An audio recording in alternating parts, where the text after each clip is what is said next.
Welcome back into the Sports Source. This segment of our show brought to you by Madisonville Marine. The boat show is coming up in March, folks. That's when they bring a heck of a lot of boats up to Knoxville and when they have great deals.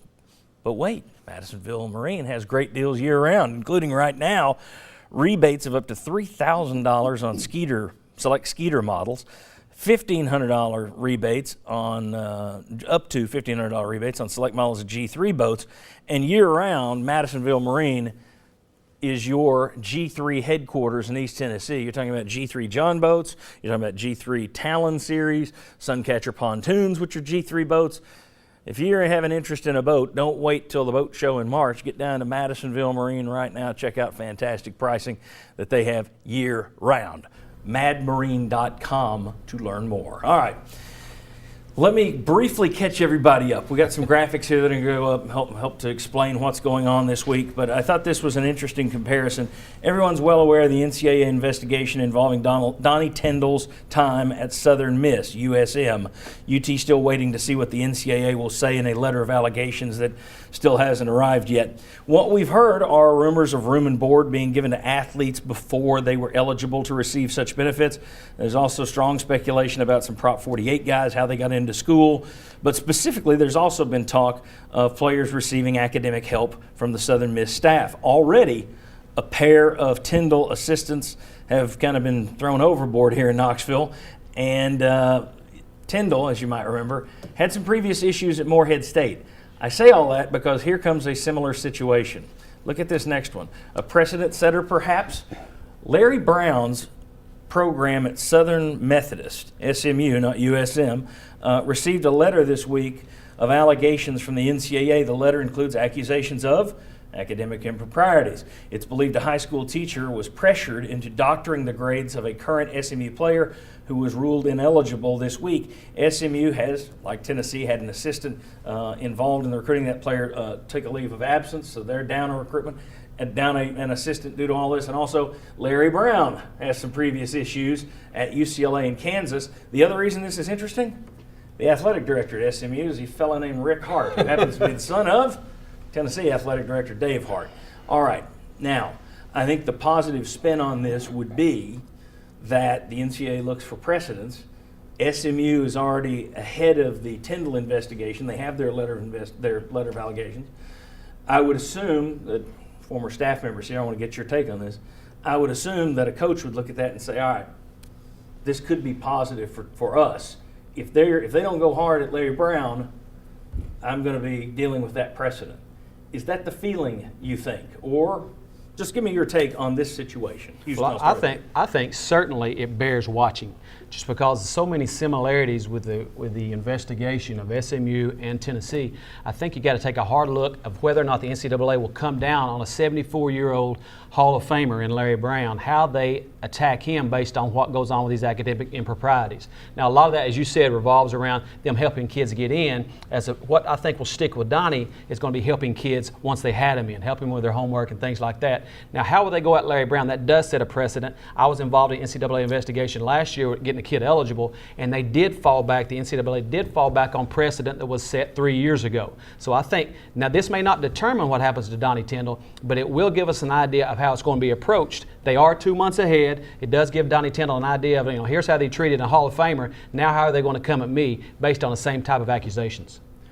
Well, and I think also besides the NCAA, it's also the president of the university. Depending on what the NCAA determines is the result of their investigation, now what does the president of the university say? If the NCAA doesn't say, hey, look, you have to fire Larry Brown, does SMU president decide we're going to stick with him? And I think it goes back to, you keep mentioning the Hall of Famer words, is just because he's successful and he's won a lot of basketball games all over in different levels, do you keep him because he's won? And so it's about that support and about presidents and fan base. I've said from day one that I thought Tennessee's administration would try like the devil to stand by Donnie Tyndall if they could. If it's academic issues, then I think that becomes more shaky. Chuck, you've hit on that as well. Yeah. But I think their point is a valid one, that if SMU stands by a coach who has academic issues, would that allow Tennessee in the court of public opinion to be more likely to do the same? to do likewise. And, Your thoughts on the and situation? you hope to, sometimes though, I think the NCAA is so unpredictable in how they handle things. That one thing, North Carolina can seem to get away with anything, and other the schools moment, yes. can't. And here's the other thing too I would wonder about is, at SMU, is somebody within the program, current or former, saying, here's what happened, this person did this person did that. That's what's happening with Donnie Tyndall at Southern Miss. And to me, that could be the game changer there. I'm reminded, and I'll be interested to see where the NCAA goes, but I'm reminded of that saying that the NCAA got so mad at Kentucky one year they put Kentucky State on probation. So is the NCAA going to look at Larry Brown more favorably because he is a well-known coach? Although he's gotten in trouble He twice has. before. Yeah, that so being I'll be curious to see how they deal with him and how that might impact their dealing with Tyndall. That's why it's worth watching. Yeah. Yes. Because Yeah. you take a look at how they're going to deal with him. Then they have set a precedent on how they're going to have to. And to me, the two major decision makers are the athletic directors, and they happen to share the that's- same dinner table for a long time. I You know, wonder- and so they're going to be having some conversations about how they deal with their respective coaches. We're going to have the Sports Source crew go over and tap Dave Hart's phone to see what the father and son You are keep saying your to coach, one I'll another. keep mine. It's two things. First of all, the NCAA has smacked programs around. Even Jerry Tarkanian is the one that made that comment years ago, and even he came back toward the end of his career and said that's no longer the case. It's still preached. But you look at the NCAA, they've hammered Alabama in football, they've hammered Kentucky in basketball, they've hammered Miami in football, Southern Cal recently. But the UNC thing, their silence on that one, I think, speaks to, second point, something you said, the unpredictability of the NCAA right now. If people remember back when the Bruce Pearl thing broke and we knew that he lied to investigators, said on this show every week for months, it's going to be a show cause ban. Because you go back and look to that point, anybody who lied to the NCAA, show cause ban.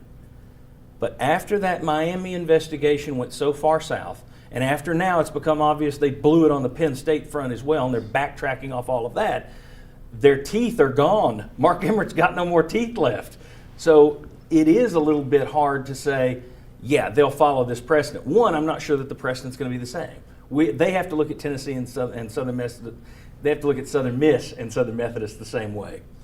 But then also, I don't know if they're as likely to follow precedent as they have before. But that teeth those same teeth you talked about, how are they going to bite Larry Brown? Yeah. Now that being said, Larry Brown seemed to be a little bit more egregious to me because you help somebody get into school as opposed to helping someone with their homework once they're there. I know speeding a lot of times, but to change someone's transcript or encourage someone to change transcript to get a guy into school for admission purposes as compared to helping somebody with homework, maybe a little bit different. So how do they bite Larry Brown? And SMU has their spin is that their assistant, who's now gone on leave, simply called and asked what his grades were like. He was just asking for status. There was no pressure. Sure.